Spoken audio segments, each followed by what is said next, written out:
Hello everyone, स्वागत है आप सभी का शिक्षा पाठ में टीसी के आज के सेशन में। आज है गुरुवार 9 अप्रैल 2026, वैशाख कृष्ण पक्ष सप्तमी संवत 2083।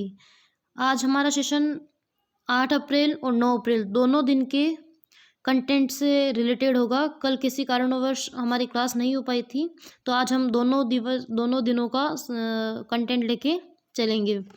आज दिवस विशेष में देखें तो 9 अप्रैल को प्रतिवर्ष सीआरपीएफ वीरता दिवस मनाया जाता है।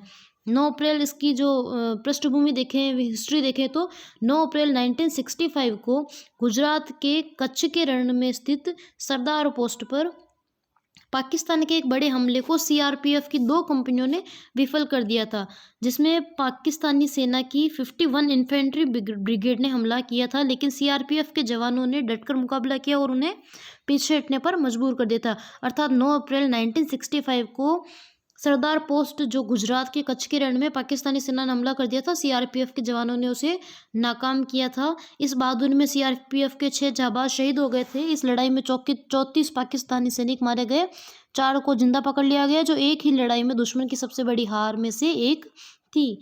यह दिन राष्ट्र के लिए सर्वोच्च बलिदान देने वाले जवानों को नमन करने और उनके साहस को सम्मानित करने के लिए मनाया जाता है। यह दिवस न केवल 6 शहीदों को याद करते बल्कि पूरे सीआरपीएफ बल की सेवा व निडरता का प्रतीक है। तो सीआरपीएफ दिवस हर वर्ष 9 अप्रैल को मनाया जाता है। नेक्स्ट, आज नमोकार महामंत्र दिवस भी मनाया जाएगा। इस वर्ष दूसरा नमोकार महामंत्र दिवस मनाया जाएगा। इसकी पृष्ठभूमि हम देखें तो इस दिवस को आधिकारिक और वैश्विक स्तर पर मनाने की शुरुआत 9 अप्रैल 2025 को भारत के प्रधानमंत्री श्री नरेंद्र मोदी द्वारा की गई थी। दिल्ली के विज्ञान भवन में विश्व नवाकार महामंत्र दिवस मनाया गया का उद्घाटन किया गया। 9 अप्रैल का महत्व देखें तो यह तारीख 9 नवकार मंत्र के 9 पदों, 5 परमेष्ठी और 4 चुलिका पदों से बनता है, उनका प्रतीक माना जाता है। इसी कारण हर साल 9 अप्रैल 9/4 का आयोजन यह दिवस मनाने के लिए निर्णय लिया गया। आयोजन का उद्देश्य है विश्व शांति, वर्तमान युद्ध और तनाव के माहौल में शांति और अहिंसा का संदेश फैलाना।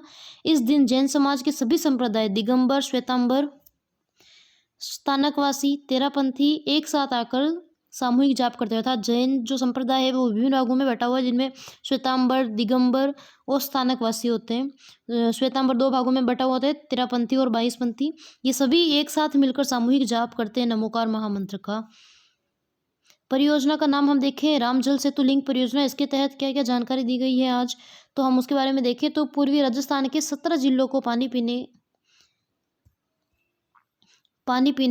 के लिए, सिंचाई के लिए पर्याप्त पानी उपलब्ध कराया जाएगा।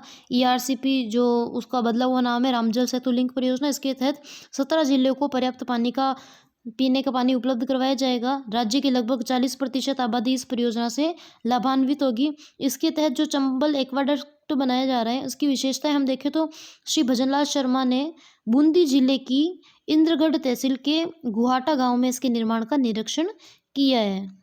जो चंबल का एक्वाडक्ट बनाया जा रहा है उसकी निरीक्षण भजनलाल शर्मा द्वारा किया गया है। यह चंबल नदी पर कोटा के पिपलदा समेल गांव और बूंदी के गुहाटा गांव के मध्य बनाया जा रहा है। अर्थात पिपलदा समेल गांव और बूंदी के गुहाटा गांव के बीच ये बनाया जा रहा है एक्वाडक्ट। इसकी लंबाई 2280 मीटर है। इसके जो निर्माण में 5060 पाइल्स 2280 मीटर है इसकी लंबाई और 5060 पाइल्स का इसमें निर्माण में काम लिया जाएगा और 77 पाइल्स कैप किया जाएगा। इसमें औसतन 384 गोलाकार पिलरों का निर्माण किया जाएगा। 384 को जो गोल पिलर बनाए जाएंगे। इसके जरिए चंबल नदी के ऊपर जल का प्रवाह होगा और साथ ही वाहनों के आवागमन के लिए पुल की सुविधा भी होगी। नेक्स्ट हम देखें, पंचपदरा रिफाइनरी का लोकार्पण 21 अप्रैल को प्रधानमंत्री श्री नरेंद्र मोदी द्वारा किया जाएगा। पंचपदरा बालोतरा राजस्थान जो पंचपदरा रिफाइनरी, उसका उद्घाटन लोकार्पण किया जाएगा 21 अप्रैल को नरेंद्र मोदी जी द्वारा। इसकी जो घोषणा है मुख्यमंत्री श्री भजनलाल शर्मा ने ट्विटर के माध्यम से की है। यह रिफाइनरी करीब 80,000 करोड़ की लागत से तैयार हो रही है। जो पंचपदरा की रिफाइनरी तैयार हो रही है उसमें केवल 80,000 करोड़ रुपए की लागत से तैयार होगी, जिसका लोकार्पण प्रधानमंत्री नरेंद्र मोदी जी द्वारा 21 अप्रैल को किया जाएगा। मुख्यमंत्री श्री भजनलाल शर्मा ने हाल ही में करौली के नांगल शेरपुर में आयोजित किसान सम्मेलन को संबोधित किया है। नांगल शेरपुर किसान सम्मेलन को संबोधित किया है मुख्यमंत्री भजनलाल शर्मा द्वारा। इसमें उन्होंने जो जानकारी दी है, जो उसके बारे में हम देखें तो राज्य सरकार ने अपनी ओर से 3,000 अतिरिक्त जोड़कर 9,000 प्रति वर्ष किसान सम्मान निधि को बढ़ाया है। गेहूं के प्रदेश के 24 जिलों के किसानों को दिन में भी बिजली उपलब्ध कराई जा रही है। पहले 22 जिलों को उपलब्ध करवाई जा रही थी, जिनमें करौली और दौसा को भी जोड़कर 24 जिलों में बिजली उपलब्ध कराई जा रही है। गेहूं की MSP पर 150 रुपये का प्रति बोनस दिया गया है, 150 रुपये, जिससे 53,000 करोड़ से अधिक का ब्याज मुक्त ऋण उपलब्ध कराया गया है किसानों को। किसानों को आत्मनिर्भर बनाने के लिए 65,400 सोलर पंप लगाए गए हैं। विकास और बजट देखें तो करौली के विकास के लिए 2,200 करोड़ का अधिक बजट की घोषणा की गई है। सड़क निर्माण में सलेमपुर, बालोती, नांदोती, श्री महावीर जी रोड और मोतियापुर जगर मार्ग का निर्माण किया जाएगा। शिक्षा के क्षेत्र में देखें तो नांगल शेरपुर तहसील के बालगढ़ में राजकीय महाविद्यालय खोलने की घोषणा की गई है। बालगढ़ में राजकीय महाविद्यालय खोला जाएगा। मोबाइल वेटरनरी सेवा, पशुओं के इलाज के लिए 536 मोबाइल पशु चिकित्सा वाहन संचालित है। मंगला बीमा पशु योजना के तहत 17 लाख से अधिक पशुओं का निःशुल्क बीमा करवाया जा चुका है। गोपाल क्रेडिट कार्ड के तहत 709 करोड़ का ब्याज मुक्त ऋण दिया जा रहा है पशुपालकों को। राज्य स्तरीय मेलों के साथ साथ जिला स्तरीय मेलों का भी आयोजन किया जाएगा। पशुपालन विभाग ने 11 जिला स्तरीय मेले के आयोजन की योजना बनाई है। 11 जिलों में जिला स्तरीय मेले का आयोजन करने की योजना बनाई है, जिनमें जोधपुर, जैसलमेर, जयपुर, चूरू, बीकानेर, राजसमंद, पाली, सिरोही, जालोर, उदयपुर, झुंझुनू, ये 11 जिले हैं जहाँ जिला स्तरीय मेले लगाए जाएंगे, जिनमें उदयपुर और झुंझुनू को छोड़कर सभी जिलों में सफल आयोजन किया जा चुका है मेले का। राजस्थान पशुपालन विभाग आज़ादी के बाद हर साल 10 राज्य स्तरीय पशु मेले का आयोजन करवाता रहा है। अर्थात राजस्थान पशुपालन विभाग द्वारा राज्य में 10 राज्य स्तरीय मेलों का आयोजन करवाता आ रहा है, जिनमें हम आगे देखेंगे किन किन मेलों का आयोजन राज्य स्तर पर राजस्थान पशुपालन विभाग द्वारा किए जाते हैं। इन मेलों का प्रबंधन मुख्यतः पशुपालन विभाग और पर्यटन विभाग के समन्वय से होता है। पर्यटन विभाग और पशुपालन विभाग मिलकर इन मेलों का आयोजन करता है, जिनमें हम देखें कि ऐसे 10 मेले जिसका कार्यान्वयन पशुपालन विभाग और पर्यटन विभाग के संयुक्त रूप से होता है, जिनमें पुष्कर जो मेला है, पुष्कर पशु मेला, वो मुख्य भूमिका रखता है। जिले का जो अजमेर जिले के पुष्कर में हर वर्ष कार्तिक शुक्ल अष्टमी से मार्गशीर्ष कृष्ण द्वितीया तक आयोजित होता है। पशु मेला, पुष्कर पशु मेला कार्तिक शुक्ल अष्टमी से मार्ग कृष्ण द्वितीया तक आयोजित होता है। यह मेला विश्व भर में प्रसिद्ध है। प्रशासन सैलानियों के लिए पुष्कर झील में स्नान की व्यवस्था भी करता है। पशुपालन विभाग की ओर से पशु मेले का आयोजन, पर्यटन विभाग की ओर से विभिन्न प्रकार की सांस्कृतिक गतिविधियां आयोजन की जाती है, प्रतियोगिताओं का आयोजन किया जाता है, जिनमें इस वर्ष ऊंट दौड़ का आयोजन भी पुष्कर में किया गया था। गिर नस्ल के बैलों, ऊँटों और घोड़ों का क्रय विक्रय होता है। पशुपालन विभाग वर्ष 1963 से पुष्कर मेले का संचालन कर रहा है। नेक्स्ट है महाशिवरात्रि पशु मेला करौली। महाशिवरात्रि का जो पशु मेला है करौली में आयोजित होता है। इसका संचालन भी पशुपालन विभाग द्वारा किया जाता है, जिनमें करौली में हर वर्ष माघ शुक्ल पूर्णिमा से फाल्गुन कृष्ण सप्तमी तक ये मेला लगता है, महाशिवरात्रि का पशु मेला, जिनमें महाशिवरात्रि के पर्व पर आयोजित होने के कारण इस मेले का नाम महाशिवरात्रि पशु मेला रख दिया गया है। इस मेले की शुरुआत रियासत काल में हुई थी, बाद में राज्य सरकार के पशुपालन विभाग ने इसका संचालन अपने हाथ में ले लिया। हरियाणवी नस्ल के पशुओं की खरीद बिक्री होती है। राजस्थान के सिद्र क्षेत्र में करौली में सप्ताह भर तक चलने वाले इस मेले में उत्तर प्रदेश, हरियाणा और मध्य प्रदेश के पशुपालक भी अच्छी संख्या में आते हैं, क्योंकि करौली में मेला भरता है तो करौली के टच में ही है उत्तर प्रदेश, मध्य प्रदेश, हरियाणा, उत्तर प्रदेश और मध्य प्रदेश, ये उसी साइड से है। इस वजह से यहाँ तीनों जो राज्यों से पशुपालक अच्छी आवक में आते हैं, अच्छी संख्या में आते हैं। वीर तेजाजी पशु मेला परबतसर नागौर में, डीडवाना कुचामन जिले में अब परबतसर आता है। डीडवाना कुचामन जिले के परबतसर में श्रावण पूर्णिमा से भाद्रपद अमावस्या तक वीर तेजाजी पशु मेले का आयोजन होता है। यह आय की दृष्टि से राजस्थान का सबसे बड़ा मेला है। पहले जसवंत पशु मेला सबसे बड़ा मेला हुआ करता था। वीर तेजाजी पशु मेला पर जो परबतसर डीवाना कुचामन में होता है, राजस्थान का आय की दृष्टि से सबसे बड़ा मेला है। जोधपुर के महाराणा जो अजीत सिंह ने यहाँ वीर तेजाजी की मूर्ति स्थापित कर मंदिर की स्थापना कर इस मेले की शुरुआत की थी। जोधपुर के महाराणा अजीत सिंह जी ने तेजाजी की मूर्ति स्थापित कर इस मेले की शुरुआत की थी। यह मेला भी नागौरी नस्ल के लिए सुप्रसिद्ध है। पशुपालन विभाग ने 1947 में इसका संचालन अपने हाथ में लिया था। तेजा पशु मेला का रामदेव पशु मेला नागौर। रामदेव पशु मेले का आयोजन नागौर में होता है। यह मेला नागौर शहर से 5 किलोमीटर दूर मानासर गांव में प्रतिवर्ष माघ शुक्ल एकम से माघ शुक्ल पूर्णिमा तक चलता है। माघ शुक्ल एकम से माघ शुक्ल पूर्णिमा तक ये रामदेव पशु मेले का आयोजन होता है नागौर में। मारवाड़ नरेश उम्मेद सिंह को इस मेले का जन्मदाता माना जाता है। अर्थात उम्मेद सिंह जी ने रामदेव पशु मेला जो नागौर में स्टार्ट किया था। मान्यता है कि मानासर गांव के भूभाग पर रामदेव जी की मूर्ति स्वतः ही उद्धृत हुई थी। इस वजह से रामदेव पशु मेले का आयोजन मानासर गांव नागौर में होता है। पशुपालन विभाग ने राज्य स्तरीय मेलों में शामिल कर लिया और फरवरी 1958 से इस मेले का संचालन पशुपालन विभाग द्वारा किया जा रहा है। श्री बलदेव पशु मेला मेड़ता सिटी नागौर।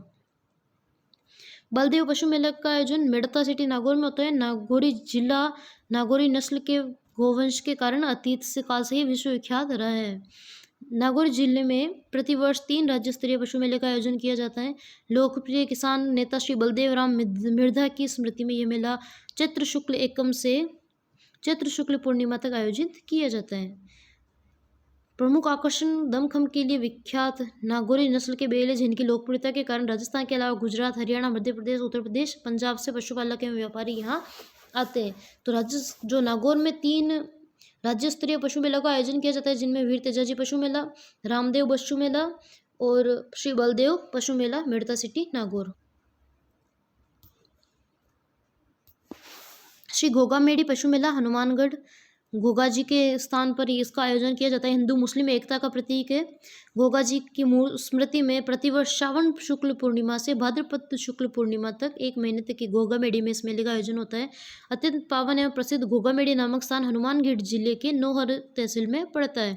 यहाँ सभी धर्मों के लोग अपनी आस्था प्रकट करते हैं। पशुपालन विभाग 1959 से इस मेले का आयोजन कर रहा है। गोमती सागर पशु मेला झालरापाटन झालावाड़ जिले के झालरापाटन में यह मेला वैशाख शुक्ल त्रयोदशी से ज्येष्ठ कृष्ण पंचमी तक प्रतिवर्ष भरता है। गोमती सागर मेला वैशाख शुक्ल त्रयोदशी से ज्येष्ठ कृष्ण पक्ष पंचमी तक मेले का आयोजन होता है, जिसमें हाड़ौती क्षेत्र का एक प्रसिद्ध मेला है, जहाँ मालवी नस्ल के बैलों की खरीद बिक्री होती है। तो मालवी झालावाड़ मालव क्षेत्र में आता है, मध्य प्रदेश के टच में है।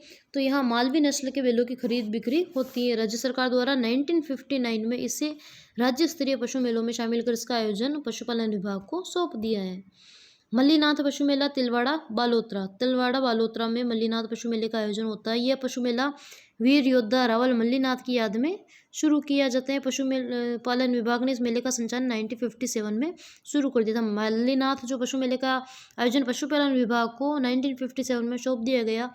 प्रतिवर्ष चैत्र माह कृष्ण एकादशी से चैत्र शुक्ल एकादशी तक आयोजित होने वाले मल्लीनाथ पशु मेले को उद्गम की कहानी बहुत रोचक है, जिसमें देखें तो रावा मल्लीनाथ ने राज्य गद्दी पर बैठने के बाद एक विशाल भजन कीर्तन का आयोजन किया, जिसमें दूर दराज से हजारों लोग एकत्रित हुए। आयोजन की समाप्ति पर लौटने से पूर्व अपनी सवारी के सुंदर ऊंट, रथ में लगे घोड़े और सुंदर आकर्षक बैलों का आदान प्रदान किया। जब से यह मेला स्टार्ट हो गया। यह मेला बालोतरा जिले के पंचपदरा तहसील के तिलवाड़ा गांव में लूणी नदी के किनारे प्रतिवर्ष लगता है। फिर जसवंत प्रदर्शनी एवं पशु मेला भरतपुर प्रतिवर्ष आश्विन शुक्ल पंचमी से आश्विन शुक्ल चतुर्दशी तक मेले का आयोजन होता है। भरतपुर जिला मुख्यालय में भरतपुर रियासत के महाराजा कृष्ण सिंह ने अपने दादा महाराजा जसवंत सिंह की स्मृति में इस मेले को शुरू किया था। इस मेले की शुरुआत 1920 में एक छोटे से हाट के रूप में हुई थी। अक्टूबर 1958 को इस मेले की व्यवस्था पशुपालन विभाग के पास आई और रियासती सरकार और कृषि विभाग आपसी सहयोग से करते थे।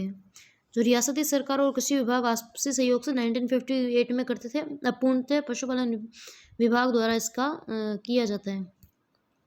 नेक्स्ट है चंद्रभागा पशु मेला झालावाड़। झालावाड़ के झालरापाटन में गुजरने वाली चंद्रभागा नदी के किनारे कार्तिक शुक्ल एकादशी से मार्गशीर्ष कृष्ण पंचमी तक इसका आयोजन होता है। महाराजा जालिम सिंह के शासनकाल के दौरान अर्थव्यवस्था को सुधारने और व्यापारिक केंद्र बनाने का फैसला लिया गया था, जिसके तहत ये मेला शुरुआत हुई थी। मालवी नस्ल के बैल इस मेले के प्रमुख आकर्षण है। तो वापस हम देखें तो झालावाड़ मालवा प्रदेश में आता है, तो मध्य प्रदेश से भी काफ़ी टच में है। इस वजह से मालवी नस्ल के बैल मुख्य आकर्षण है। पशुपालन विभाग ने नवंबर 1958 से इस मेले का संचालन कर रहा है। ये 10 जो मेले थे, जो राज्य स्तरीय मेले का आयोजन पशुपालन विभाग द्वारा किया जाता है, उनके बारे में हमने जानकारी ली थी। अब हम नेक्स्ट आगे देखेंगे राजस्थान सहकारी गोपाल क्रेडिट कार्ड योजना 2025 जो 24-25 में शुरू की गई थी, उनमें पात्र गोपालकों को 1 लाख तक ब्याज मुक्त ऋण उपलब्ध कराया जाता है।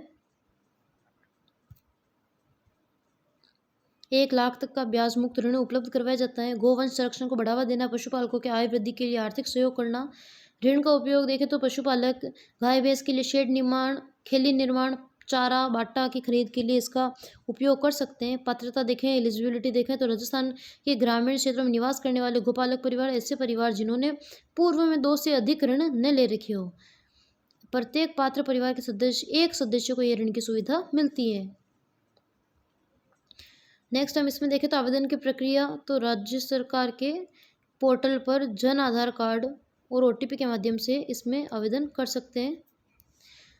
ई मित्र या निकटतम ग्राम सेवा सहकारी समिति के माध्यम से कर सकते हैं। योजना के लिए प्रोसेसिंग शुल्क नहीं लिया जाता है। पुनर्भुगतान ऋण चुकाने के लिए 12 समान मासिक किस्तों में भुगतान करना होता है, अर्थात 1 साल की अवधि में पूर्णतः भुगतान करना होता है। आवश्यक दस्तावेज जन आधार कार्ड, वर्तमान स्थिति जो करंट प्रोग्रेस है वो।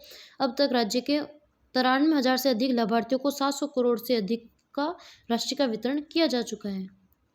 ग्लोबल राजस्थान एग्रीटेक मीट ग्राम 2026 एग्रीटेक मीट ग्राम 2026 के लिए बैठक का आयोजन किया गया था। 23 से 25 मई तक आयोजन किया जाएगा। राजस्थान ग्लोबल एग्रीटेक मीट का ग्राम 2026 का आयोजन 23 से 25 मई 2026 तक किया जाएगा। बैठक की अध्यक्षता प्रमुख शासन सचिव कृषि एवं उद्यानिकी अध्यक्ष श्री मंजू पाल द्वारा, जो प्रमुख शासन सचिव है कृषि और उद्यानिकी, श्रीमती मंजू राजपाल द्वारा बैठक की अध्यक्षता की गई थी, जो ग्राम 2026 के लिए आयोजन के लिए जो 23 से 25 मई तक आयोजित किया जाएगा। इसमें प्रदेश में कृषि के अत्याधुनिक तकनीकों के निवेश को आकर्षित करना इसका उद्देश्य है। किसानों का आय वृद्धि और सतत विकास के लिए एक ऐतिहासिक अवसर माना जा रहा है। इसमें 75,000 से अधिक किसानों, 250 से अधिक प्रदर्शकों और 100 से अधिक भारतीय एवं विदेशी कंपनियों के भाग लेने की संभावना है। वैश्विक भागीदारी ग्राम 2026 में देखें तो दक्षिणी एशिया, यूरोप, ऑस्ट्रेलिया, अमेरिका जैसे देशों के प्रतिनिधियों की भागीदारी इसमें होगी। तैयारी और प्रचार देखें तो निवेशकों को आकर्षित करने के लिए विभिन्न शहरों में रोड शो आयोजित किए जाएंगे, जिनमें दिल्ली में 17 अप्रैल को रोड शो, अहमदाबाद में 24 अप्रैल को रोड शो, हैदराबाद में 6 मई को और पुणे में 8 मई को रोड शो का आयोजन किया जाएगा। कर्टन रेजर कार्यक्रम का आयोजन किया जाएगा 10 अप्रैल को जयपुर में। कर्टन रेजर ग्राम के आयोजन में कृषि संबंधित 13 विभाग भाग लेंगे। जो कृषि संबंधित के 13 विभाग है वो ग्राम 2026 में भाग लेंगे, ताकि किसानों और पशुपालकों को एक ही मंच पर लाभ मिल सके। कार्यक्रम का स्वरूप देखें तो इसमें तकनीकी सत्र, कार्यशालाएं जो बिजनेस टू बिजनेस B2B और बिजनेस टू गवर्नमेंट B2G बैठ के आयोजित की जाएगी। निवेश संवाद आयोजित किए जाएंगे। अधिक से अधिक किसानों का पंजीकरण किया जाएगा, ताकि एक इसे व्यापक स्वरूप दिया जा सके। बजट में बढ़ोतरी, कृषि बजट में 34% की बढ़ोतरी की गई है। कुल प्रावधान देखें तो 2026-27 के लिए 1,19,408 करोड़ का कृषि के लिए प्रावधान किया गया है। 34% की कृषि में वृद्धि की गई है बजट में। Jaipur metro phase north south lifeline का केंद्र सरकार ने दूसरे चरण के लिए 13,037 करोड़ रुपए मंजूर कर दिए हैं। प्रहलादपुरा से टोडी मोड़ तक इसका निर्माण किया जाएगा। 41 किलोमीटर लंबा उत्तर दक्षिण जो नॉर्थ साउथ कॉरिडोर का निर्माण किया जाएगा। कुल 36 स्टेशन बनाए जाएंगे इसके तहत। प्रमुख कनेक्टिविटी देखें तो ये कॉरिडोर सीतापुरा औद्योगिक क्षेत्र, Jaipur airport, Tonk road, SMS जो हॉस्पिटल है उसे सीधा जोड़ेगा। इस प्रोजेक्ट को सितंबर 2031 तक पूरा करने का लक्ष्य रखा गया है। खास बात देखें तो फेज 1 और फेज 2 का जंक्शन खासा कोटी सर्किल होगा, अर्थात फेज 1 और फेज 2 का जो मिडाइवल जंक्शन होता है वो खासा कोटी सर्कल होगा, जहां दोनों रूट आपस में जुड़ेंगे। इससे शहर का एकीकृत इंटीग्रेटेड मेट्रो नेटवर्क तैयार होगा। पाली जो जवाई बांध रेलवे स्टेशन का नाम चेंज कर दिया गया है। पहले पाली जवाई बांध रेलवे स्टेशन था, अब उसका नाम जवाई बांध रेलवे स्टेशन का नाम बदलकर सुमेरपुर जवाई बांध कर दिया गया है। पहले पाली जवाई बांध स्टेशन था, अब जवाई बांध स्टेशन का नाम सुमेरपुर जवाई बांध कर दिया गया है। नया स्टेशन का कोड देखें तो नाम के साथ स्टेशन कोड भी JWB से बदलकर SJWB कर दिया गया है। रेलवे मंडल आता है, अजमेर मंडल के अंतर्गत आता है। उत्तर पश्चिम रेलवे अजमेर मंडल के अंतर्गत यह सुमेरपुर जवाई बांध रेलवे स्टेशन आता है। राजस्थान और राजस्थानी भाषा को प्रोत्साहन देने के लिए जयपुर में ग्लैम ऑफ बॉलीवुड शो का आयोजन इसी माह किया जाएगा, अर्थात अप्रैल में ही आयोजन किया जाएगा। लोकार्पण किया गया। विधानसभा अध्यक्ष वासुदेव देवनानी ने बुधवार को विधानसभा में ग्लैम ऑफ बॉलीवुड के पोस्टर का लोकार्पण किया था। हेल्थ केयर अवार्ड्स देखें तो 17 डॉक्टर्स और एक हॉस्पिटल को सम्मानित किया गया है। दैनिक भास्कर द्वारा जयपुर के होटल द ललित में हेल्थ केयर अवार्ड्स का आयोजन किया गया। दैनिक भास्कर द्वारा विभिन्न क्षेत्रों के विशेषज्ञों को अवार्ड से सम्मानित किया जा रहा है, जिनमें 17 डॉक्टर और एक हॉस्पिटल को सम्मानित किया गया, जिसमें इसमें मुख्य अतिथि स्वास्थ्य मंत्री श्री गजेंद्र सिंह खीवसर थे। चिकित्सा क्षेत्र में उत्कृष्ट कार्य करने वाले विशेषज्ञों को सम्मानित किया, जिनमें मंत्री जी ने एक यूनिक पहल बताया है, क्योंकि पहली बार दूर दराज और ग्रामीण क्षेत्रों में सेवा दे रहे डॉक्टर्स को सम्मानित किया गया है। जिनमें सम्मानित देखें हम तो अजीत सिंह मीणा ऑर्थोपेडिक सर्जन कानोता,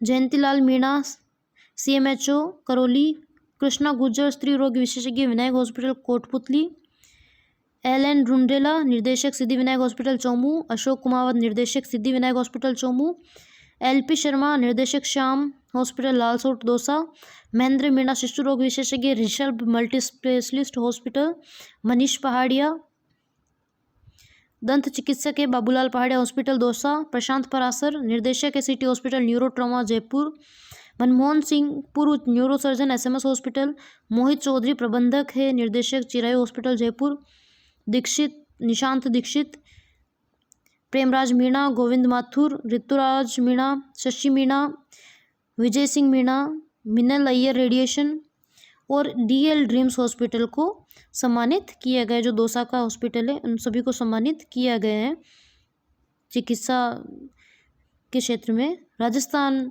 शिक्षा विभाग की 2 अच्छी पहल की गई है, जिसमें बच्चों का नाम में बदलाव का अवसर दिया गया है। ऐसे स्कूली बच्चे जिनका नाम या उपनाम में कोई अर्थ नहीं है, निरर्थक शब्दों का प्रयोग किया गया है, वो इनमें बदल सकेंगे।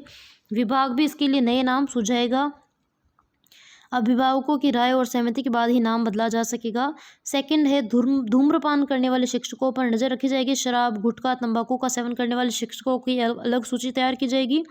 शिक्षा मंत्री मदन दिलावर के अनुसार नशा करके स्कूल आने वाले शिक्षकों पर बच्चों पर गलत प्रभाव पड़ता है, इसलिए सभी जिलों में सूची मंगवाई गई है, जिसके आधार पर उचित कार्यवाही की जाएगी। और मुख्यमंत्री जी ने घोषणा की कि स्कूलों में पूर्व छात्र परिषद का गठन किया जाएगा और साल में एक बार इनका मिलन समारोह भी आयोजित किया जाएगा, जो पूर्व छात्र हैं उनका। राजस्थान शिरोमणि सम्मान 2026 जयपुर में ललित किशोर चतुर्वेदी की याद में राजस्थान शिरोमणि सम्मान ललित किशोर चतुर्वेदी की याद में राजस्थान शिरोमणि सम्मान 2026 का आयोजन हुआ। टेक्स्ट बुक का विमोचन किया गया। प्रदीप कुमावत ने प्रोफेसर चतुर्वेदी की प्रेरणा से लिखी गई पहली टेक्स्ट बुक का विमोचन किया है। मुख्य अतिथि थे डिप्टी CM दिया कुमारी जी, भाजपा प्रदेशाध्यक्ष मदन राठौड़, कोटा के अनिल, जो सम्मानित व्यक्ति हैं उनमें कोटा के अनिल औदिच्य, जयपुर के हनुमान खंडेलवाल को भी उनके विशेष योगदान के लिए सम्मानित किया गया। और विभिन्न राजस्थान शिरोमणि सम्मान हम देखें तो राजनीति में Ramkishan Bharatpur, life time achievement award Anila Kothari Jaipur, शिक्षा में प्रदीप कुमावत उदयपुर, प्रशासनिक सेवा में ललित पवार बालोतरा, चिकित्सा में विजय सरदाना कोटा, मीडिया में मनीष शर्मा जयपुर, व्यवसाय में कमलेश शर्मा करौली, अनवर खां मांगियार जैसलमेर, गौसे एवं भारत सिंह राजपुरोहित पाली। इनके जो ये अवार्ड है इनके बारे में हमने कल भी विस्तार से चर्चा की थी। सम्मान डॉक्टर दिलीप किमतकर को global diamond award icon award से सम्मानित किया गया है। डॉक्टर दिलीप किमतकर को ग्लोबल डायमंड आइकन अवार्ड 2026 से सम्मानित किया गया। यह पुरस्कार भव्य फाउंडेशन के माध्यम से प्रदान किया गया था। डॉक्टर दिलीप किमतकर को डायमंड आइकन अवार्ड, डायमंड की कीमत भी होती है तो हम इस प्रकार याद रख सकते हैं। डॉक्टर दिलीप किमतकर को ग्लोबल डायमंड आइकन अवार्ड 2026 से भव्य फाउंडेशन की ओर से प्रदान किया गया। समाज सेवा क्षेत्र में उन्हें प्रदान किया गया। जयपुर के चार्ट जो सीए है अमित खेतान को ICAI दुबई चैप्टर का वाइस चेयरमैन नियुक्त किया गया है। दुबई चैप्टर की 43वीं वार्षिक साधारण सभा में भारी मतों से निर्वाचित हुए हैं। जो अमित खेतान है वे सीकर के दाता रामगढ़ के रहने वाले हैं। 2025-26 में सचिव भी रह चुके हैं खेतान और लगातार 3 बार कार्यकारिणी समिति के सदस्य चुने गए। शारजाह में ग्रेनाइट व मार्बल का व्यवसाय, अल्ताज मार्बल और इनसाइट फाइनेंशियल कंसल्टेंसी के संस्थापक भी हैं। जयपुर के MNIT परिसर में शुक्रवार 10 अप्रैल को उद्योग संस्थान सम्मेलन आयोजित होगा। उद्योग संस्थान सम्मेलन का आयोजन MNIT जयपुर में 10 अप्रैल को आयोजित किया जाएगा। इसमें गूगल सहित 150 कंपनियों के प्रतिनिधि और 100 से अधिक उद्योगपति शामिल होंगे। जोधपुर रेंज के DSP दिलीप सिंह ने 26वीं Akhil Bharatiya police lawn tennis प्रतियोगिता नई दिल्ली में रजत पदक जीता है। जोधपुर रेंज के DSP दिलीप सिंह ने 26वीं Akhil Bharatiya police lawn tennis प्रतियोगिता नई दिल्ली में रजत पदक सिल्वर मेडल जीता है। पुलिस विभाग के इतिहास में टेनिस में यह पहला पदक है। दिलीप सिंह जी ने यह पदक जीता है। बाला मॉडल जो उदयपुर के डाइट द्वारा तैयार किया जा रहा है। बाला मॉडल उदयपुर डाइट के ने स्कूल भवन को ही सीखने का माध्यम बनाने के लिए बाला मॉडल डेमो तैयार किए हैं। अब स्कूल की दीवारें, फर्श, सीढ़ियाँ बच्चों के लिए किताब का काम करेगी, जैसे फर्श पर गिनती, खेल, दीवारों पर सौर मंडल आदि के कार्य के लिए बाला प्रोजेक्ट उदयपुर जो डाइट है उसके द्वारा निर्माण किया गया। अगर ये सफल रहता है तो उत्तर प्रदेश में इसे लागू किया जाएगा। जवाहर कला केंद्र का 33वां स्थापना दिवस मनाया गया 8 अप्रैल को। यह जवाहर कला केंद्र की स्थापना 1993 में हुई थी। इसके जो प्रसिद्ध वास्तुकार रहे चार्ल्स कोरिया, 9 ग्रहों के थीम पर, जो नक्षत्रों की थीम पर इसे डिज़ाइन किया गया था। कर्मयोगी पोर्टल पर प्रदेश के 913 आरएस अधिकारियों को कर्मयोगी पोर्टल पर जोड़ा जाएगा। 913 आरएस अधिकारियों को, जहां वो ऑनलाइन प्रशिक्षण प्राप्त करेंगे। जयपुर की जो स्वाति भार्गव है उन्हें अमेरिका में 2025-26 के लिए स्टूडेंट ऑफ द ईयर से सम्मानित से नवाजा गया है। स्वाति भार्गव को जयपुर में आयोजित 3 दिवसीय अंडर-17 और अंडर-20 राज्य स्तरीय कुश्ती चैंपियनशिप संपन्न हुई है। समापन समारोह में किक द ड्रग पोस्टर का विमोचन किया गया, जो राष्ट्रीय कुश्ती संघ के अध्यक्ष राजीव दत्ता की एक पहल है। राजस्थान कुश्ती संघ के अध्यक्ष राजीव दत्ता ने किक द ड्रग पोस्टर का विमोचन किया है।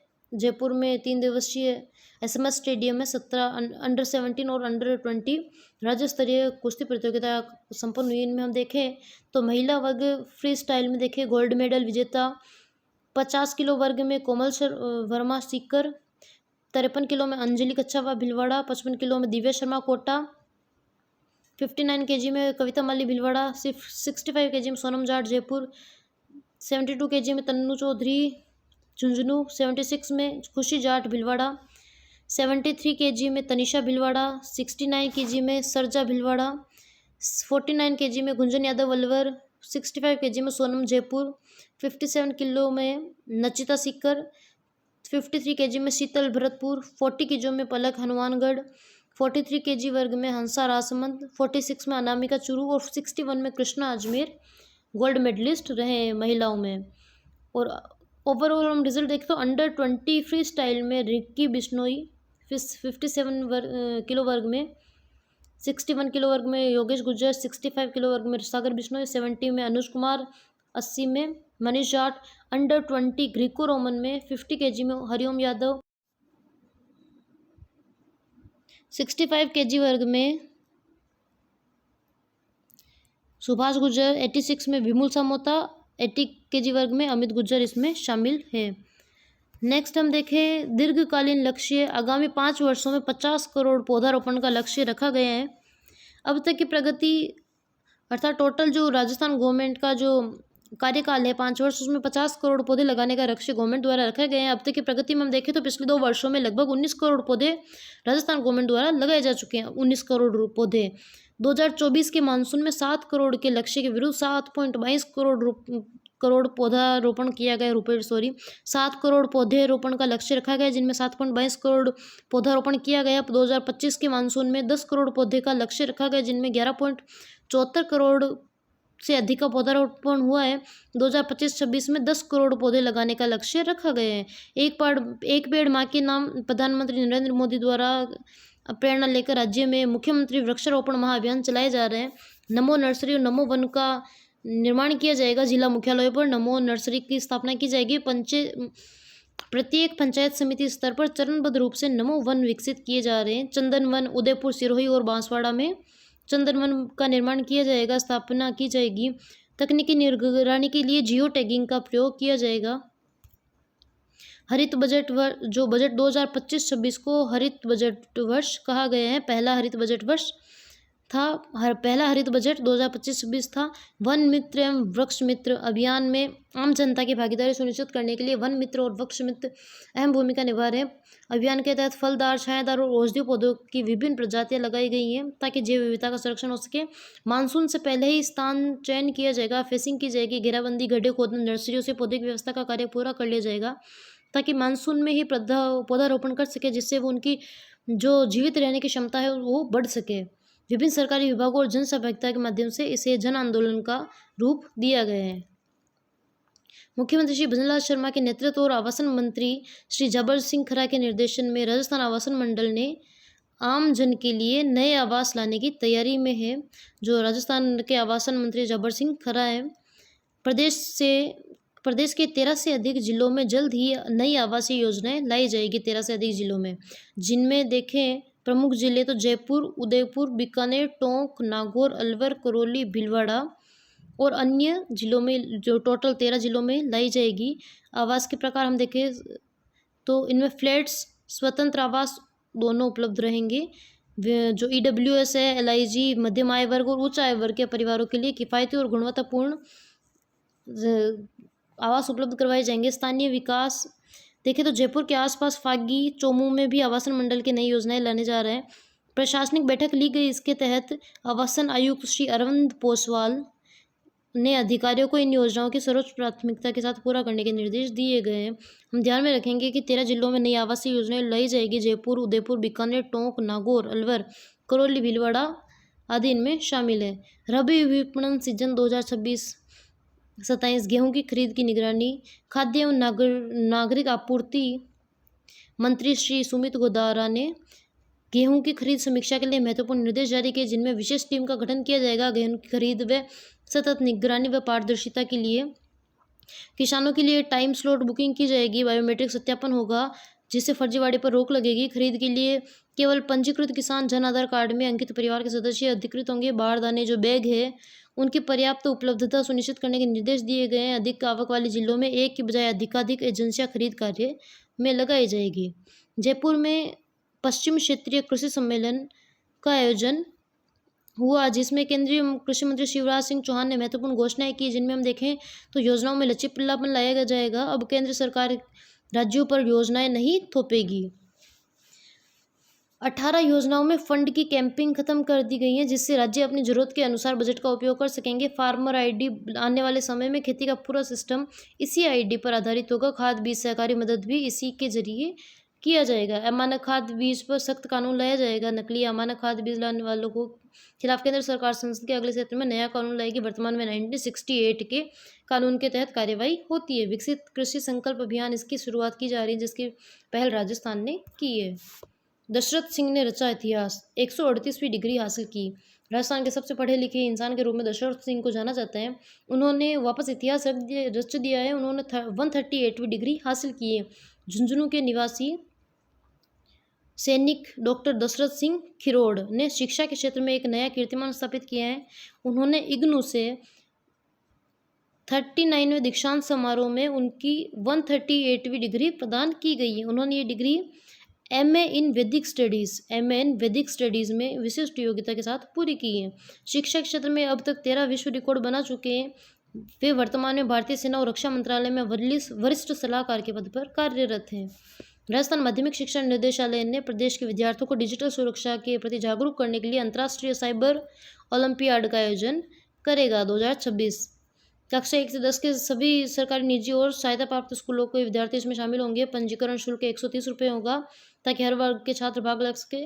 परीक्षा का चरण देखें तो परीक्षा 2 चरणों में होगी। साइबर ओलंपियाड आयोजित किया जाएगा अंतर्राष्ट्रीय इंटरनेशनल साइबर ओलंपियाड 2026। स्कूल स्तर पर ऑफलाइन मोड में 1 घंटा।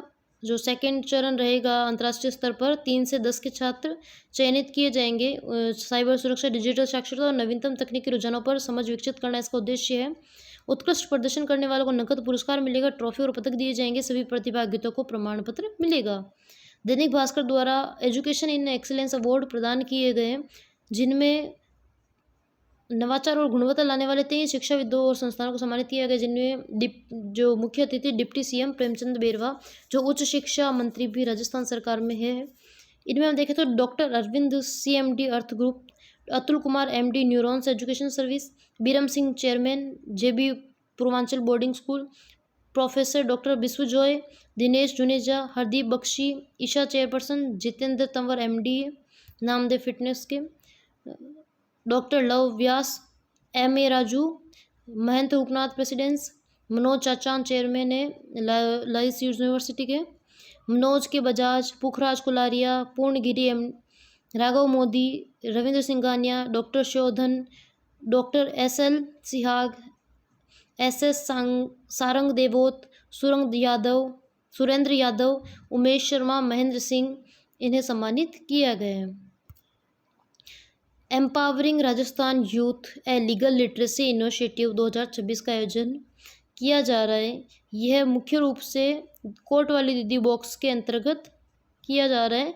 Empowering Rajasthan youth a legal literacy initiative 2026 बच्चों के साइबर अपराधों, डिजिटल अरेस्ट और टीपी स्कैम के प्रति जागरूक और उन्हें कानूनी बुनियादी जानकारी देना। 1400 न्यायिक अधिकारी इसके तहत शिक्षक, जो अधिकारी शिक्षक की भूमिका में नजर आएंगे। 4 लाख स्टूडेंट्स को इनकी जानकारी दी जाएगी। इसमें जो शिकायत पेटियां रखी गई है कोर्ट वाली दीदी बॉक्स, उनकी जो शिकायतों का निपटारा सीधा जिला विधिक सेवा प्राधिकरण द्वारा किया जाएगा और यह अभियान रालसा द्वारा चलाया जा रहा है। राजस्थान के राज्यपाल के नए परिसहाय के रूप में नियुक्त किया गया है। राजस्थान पुलिस सेवा के विनय कुमार को राज्यपाल का नया परिसहाय एडीडे कैंप एडीसी नियुक्त किया गया है। उन्होंने मंगलवार को राज्यपाल हरिभाऊ कृष्ण वांगड़े के परिसहाय के रूप में कार्यभार संभाला। वे एक आईपीएस प्रोबेशनर हैं, अर्थात वो प्रोबेशन पीरियड में चल रहे हैं। इस नियुक्ति के पहले वे जयपुर कमिश्नरेट में एसीपी रह चुके हैं, बसी के पद पर तैनात रह चुके हैं एसीपी। परिसहाय एडीसी क्या होता है तो देखें तो एडीडे कैंप एक उच्च पदस्थ अधिकारी होता है, अक्सर सेना या पुलिस में से होता है, जो राज्य के प्रमुख जैसे राज्यपाल, राष्ट्रपति के निजी सहायक के रूप में कार्य करता है। इनका मुख्य कार्य प्रोटोकॉल का पालन और सुनिश्चित करना और औपचारिक कार्यक्रमों में सहायता करना होता है। फेस्ट का नाम है कारी। फेस्ट का आयोजन किया जाएगा, फेस्टिवल का आयोजन किया जा रहा है। कारी का MNIT जयपुर में आयोजन किया जा रहा है। इसमें मुख्य फोकस आर्ट एवं टेक्नोलॉजी का मिश्रण है। MIT ADT यूनिवर्सिटी पुणे इसका साझेदार है। कुल 6 दिन तक कारी का आयोजन, जो फेस्टिवल कारी का आयोजन किया जाएगा MNIT जयपुर में। चक्षु पोर्टल दूरसंचार विभाग द्वारा चलाए जा रहे हैं। चक्षु पोर्टल संचार साथी प्लेटफॉर्म के माध्यम से चलाए जा रहे हैं, जिसमें इस पोर्टल पर शिकायत करने से न केवल अपराधी का मोबाइल नंबर बल्कि उसकी फ़ोन का IMEI नंबर भी ब्लॉक कर दिया जाता है, जिससे अपराधी उसी डिवाइस का उपयोग दोबारा ठगी में नहीं कर सकता है। चक्षु पोर्टल दूरसंचार विभाग द्वारा संचार साथी प्लेटफॉर्म की मदद से चलाए जा रहे हैं। अब हम लास्ट सेशन का क्विक रिवीजन कर लेते हैं, जिसमें विश्व स्वास्थ्य दिवस मनाया गया था 7 अप्रैल को। उसकी थीम थी together for health stand with science. Rajasthan जनजाति विकास के लिए वनाधिकार प्राप्त जारी करने के लिए विशेष अभियान चलाया जाएगा। पट्टे वितरित किए जाएंगे। राजस्थान ग्रामदान अभियान में अधिनियम में संशोधन कर किसानों को खातेदारी अधिकार दिए जाएंगे। डूंगरपुर बांसवाड़ा जिले में मुख्य रूप से कार्य किया जाएगा। मिलेट्स श्रेणी को बढ़ावा देने के लिए 100 हेक्टेयर क्षेत्र में प्रदर्शनी आयोजित की जाएगी, जिससे 1000 किसान भी लाभान्वित होंगे। जनजातीय क्षेत्रों की हम बात कर रहे हैं। 85 करोड़ के व्यय से 8.50 लाख जनजातीय कृषकों को मक्का के मिनी बीज किट दिए जाएंगे। 85 करोड़ के व्यय से 8.50 लाख जो जनजातीय किसान हैं उन्हें बीज उपलब्ध करवाए जाएंगे। खाद्य सहायता का नकद हस्तांतरण किया जाएगा। सहरिया, खेरवा और कथौड़ी जनजाति के परिवारों को 1200 रुपये प्रति माह सीधे बैंक खाते में दिए जाएंगे। इस योजना पर 55 करोड़ रुपए खर्च होंगे, जिससे 38,000 परिवार लाभान्वित होंगे। सिरोही जिले में जनजातीय बालिकाओं के लिए नया छात्रावास खोला जाएगा। मुख्यमंत्री स्वरोजगार योजना के लिए आगामी वर्ष में 5,000 जो जनजातीय युवाओं को उद्यम स्थापित करने के लिए ब्याज मुक्त ऋण दिया जाएगा। बांसवाड़ा और उदयपुर में लघु वन उपज प्रसंस्करण केंद्र स्थापित किए जाएंगे। सोनार माता मंदिर, सलारकेश्वर महादेव मंदिर, रामकुंडा महादेव मंदिर में आधारभूत जो संरचना विकास किया जाएगा। मुख्यमंत्री भजनलाल शर्मा ने मंडियों की बुनियादी ढांचे को विकास करने के लिए 40 करोड़ 63 लाख से अधिक के कार्यों को स्वीकृति दी है, जिनमें प्रदेश की 116 मंडियों में 781 किसान विश्राम स्थलों का निर्माण भी किया जाएगा। जो किसान विश्राम स्थलों के निर्माण के लिए 46 करोड़ 86 लाख का बजट मंजूर किया गया है। जो 40 करोड़ 63 लाख से अधिक के कार्यों को स्वीकृति दी गई है मंडियों के विकास के लिए, उनमें कृषि उपज मंडी जैसलमेर, रायसिंह नगर, श्रीगंगानगर, नोखा बीकानेर, कोटपुतली, मदनगंज किशनगढ़, अजमेर, भादरा हनुमानगढ़, सूरतगढ़ गंगानगर, चौमू जयपुर, कोटा, लालसोट, दौसा, खेरली सवाईमाधोपुर, रामगंज मंडी कोटा, डूंगरपुर, पहाड़ी डीग, सोजतपाली, गोविंदगढ़ अलवर, टीबी हनुमानगढ़, गोलूवाला हनुमानगढ़, मंडावरी दौसा, डीग में यार्ड के निर्माण, विद्युत संबंधी संपर्कों के सड़क निर्माणों में सहायता की जाएगी। प्रधानमंत्री ग्राम सड़क योजना के 25 वर्ष के प्रगति रिपोर्ट दी गई, जिनमें अब तक 75,000 किलोमीटर का सड़कों का निर्माण किया जा चुका है। 68 पुल बनाए गए हैं। प्रदेश की 15,983 बसावटें पक्की सड़कों से जुड़ चुकी हैं। इस योजना की नींव 25 दिसंबर 2000 को अटल बिहारी वाजपेयी द्वारा रखी गई थी, जिनमें हमने प्रथम चरण, दूसरा चरण, थर्ड चरण जो फेज़ है, फोर्थ फेज़ जो अभी जारी है, उसके बारे में हमने जानकारी ली थी। पीएम जनमन योजना के बारे में हमने देखा था कि राजस्थान में कार्यान्वयन बाढ़ जिले के शाहबाद और किशनगढ़ ब्लॉक से सहरिया जनजाति के लिए ये की गई है, जिसमें 100 से अधिक आबादी वाली 31 बसावटों को पक्की सड़क से जोड़ा जाएगा।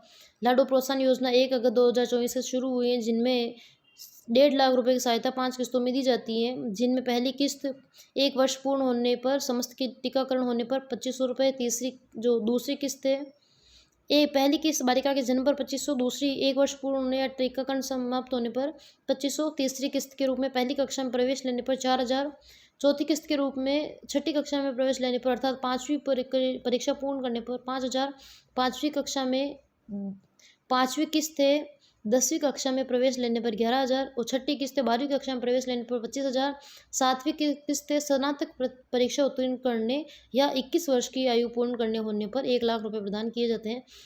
आवश्यक दस्तावेज के बारे में हमने जानकारी ली थी। जनगणना 2027 की तैयारी के लिए 3 साल तक अगर आप जनगणना के दौरान गलत जानकारी या जनगणना के कार्य में बाधा पहुंचाते हैं तो 3 साल तक की जेल या 1,000 रुपये का जुर्माना हो सकता है। जनगणना जो फर्स्ट फेज है 1 मई से 15 मई तक चलेगा, जिसमें स्वगणना होगी और हाउस का सर्वे किया जाएगा। सेकंड चरण में 16 मई से 14 जून तक चलेगा, जिसमें जो प्रगणक होंगे घर घर जाकर जानकारी एकत्रित करेंगे। स्टाफ करीब 1.80 लाख प्रगणक सुपरवाइजर तैनात किए जाएंगे, जिसमें 10% कर्मचारी रिजर्व रखे जाएंगे। 103 मास्टर ट्रेनर तैयार किए जाएंगे, जो 2500 फील्ड ट्रेनरों को प्रशिक्षित करेंगे।